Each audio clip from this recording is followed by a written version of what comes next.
12वीं सी के सभी छात्रों का भूगोल विषय में स्वागत है। आप लोग भूगोल विषय का युगबोध पुस्तक खरीद लें, पुरानी पुस्तक चलेगी। आज से पढ़ाई चालू हो रहा है। पहला अध्याय से चालू हो रहा है, मानव भूगोल प्रकृति एवं विषय क्षेत्र। भूगोल पृथ्वी ग्रह का अध्ययन करने वाला विषय है। पृथ्वी मुख्य रूप से 2 खंडों में विभाजित है।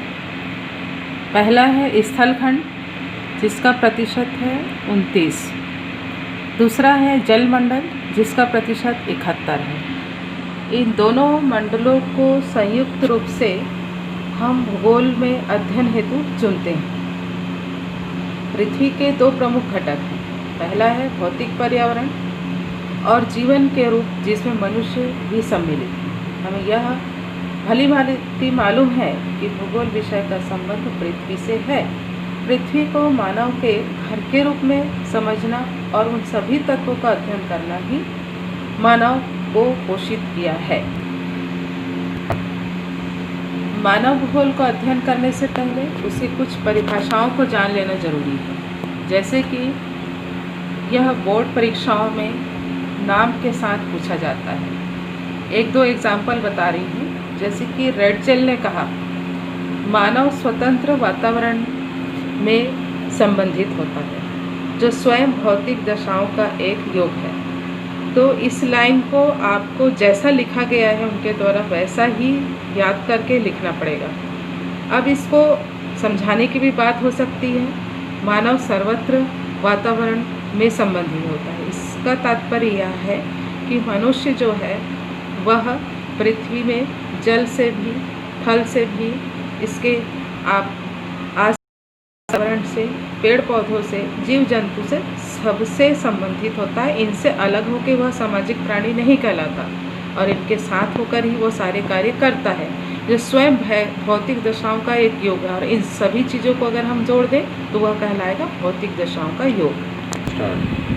इसी में अगर हम प्रोफेसर डीला ब्लास का लेंगे तो उनका विचार है कि मानव भूगोल पृथ्वी और मानव के पारस्परिक संबंधों को एक नया विचार देता है, जिसमें पृथ्वी को नियंत्रित करने वाले भौतिक नियमों का तथा पृथ्वी पर निवास करने वाले जीवों के पारस्परिक संबंधों का अधिक संयुक्त ज्ञान उपलब्ध होता है। अब इसका अर्थ समझाना है तो मानव भूगोल पृथ्वी और मानव के पारस्परिक संबंधों को, तो पृथ्वी और मनुष्य, तो पृथ्वी से अगर मनुष्य का संबंध बताएंगे तो पृथ्वी में जीव जंतु, पेड़ पौधे या वातावरण भौतिक भी हो सकता है, प्राकृतिक भी हो सकता है। तो इन सबके साथ उसका संबंध जोड़ता है और इन संबंधों को वो कैसे एडजस्ट करता है। मनुष्य ही इन सारे स्थानों पे अपने आप को समायोजित करता है और उस समायोजन के साथ वह वहाँ पर कार्य भी करता है और उसी से कार्य करता है, उसी प्रकृति से कार्य करता है, जिसमें पृथ्वी को नियंत्रण करने वाले भौतिक नियमों, पृथ्वी को नियंत्रित भौतिक नियमों को बनाने वाला मनुष्य ही होता है। पृथ्वी में जल है, पृथ्वी में वायु है, ये सब प्राकृतिक है, लेकिन उसके साथ कैसे उसको एडजस्ट करना है यह नियम मनुष्य ही बनाता है। पृथ्वी पर निवास करने वाले जीवों के पारस्परिक संबंध, सभी जीवों के आपस में पारस्परिक संबंध होते हैं। उनको पृथ्वी पर निवास करने वाले जीवों के पारस्परिक संबंधों का अधिक संयुक्त ज्ञान उपलब्ध होता है। यह ज्ञान मनुष्य के द्वारा ही उपलब्ध होता है और मनुष्य उन ज्ञानों को अर्जन करने के बाद इनका पारस्परिक संबंधों को वह बताता है।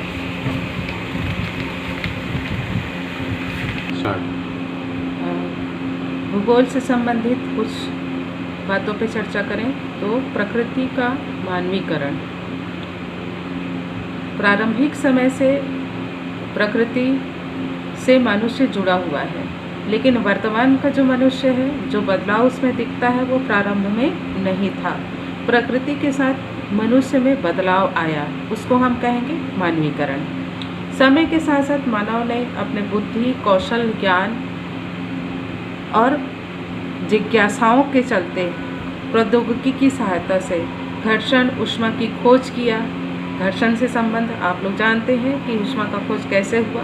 2 पत्थर को घिसने के बाद मनुष्य ने आग का उत्पादन किया। तो खोज की, DNA आदि की खोज करने में सफल हुए। मानव ने प्रकृति के साथ रहकर जहाँ संघर्ष करना सीख गया, तो वहीं उसने प्रकृति के सहयोग से ऐसे परिदृश्य का निर्माण करना प्रारंभ कर दिया जो प्रकृति की कठोरता से उसे बनाने में सहयोग किया है। मनुष्य यदि प्रकृति में बदलाव करता है तो अपने स्वार्थ के अनुसार, अपने कार्यकुशलता के अनुसार, अपने ज्ञान के अनुसार, अपनी बुद्धि के अनुसार करता है, और उस समय प्रकृति भी उसका साथ देता है। यह वह अवस्था थी जब मानव ने प्रकृति के प्रकोप को कम कर अपनी प्रगति सुनिश्चित करना प्रारंभ किया। पहले तो उसे प्रकृति के साथ युद्ध करना पड़ा, युद्ध इन द सेंस कि उसके साथ उसको एडजस्ट करना पड़ा। हर समय प्रकृति में जो आज हम वातावरण देखते हैं वह नहीं था। प्रारंभिक काल में आप 11th क्लास के भूगोल में पढ़ चुके हैं कि पृथ्वी में जल ही जल था, टेम्परेचर बहुत लो था। उसके बाद धीरे धीरे पृथ्वी का निर्माण हुआ, बाकी महाद्वीपों का निर्माण हुआ। महाद्वीपों का निर्माण कैसे हुआ आप कक्षा 11 में पढ़ चुके हैं। तो इन महाद्वीपों के निर्माण के बाद मनुष्य का प्रादुर्भाव हुआ, जीव जंतु का प्रादुर्भाव हुआ। फिर धीरे धीरे धीरे धीरे मनुष्य जो जंगल में रहता था, जंगल से फिर धीरे बाहर आया, नदी के किनारे आया।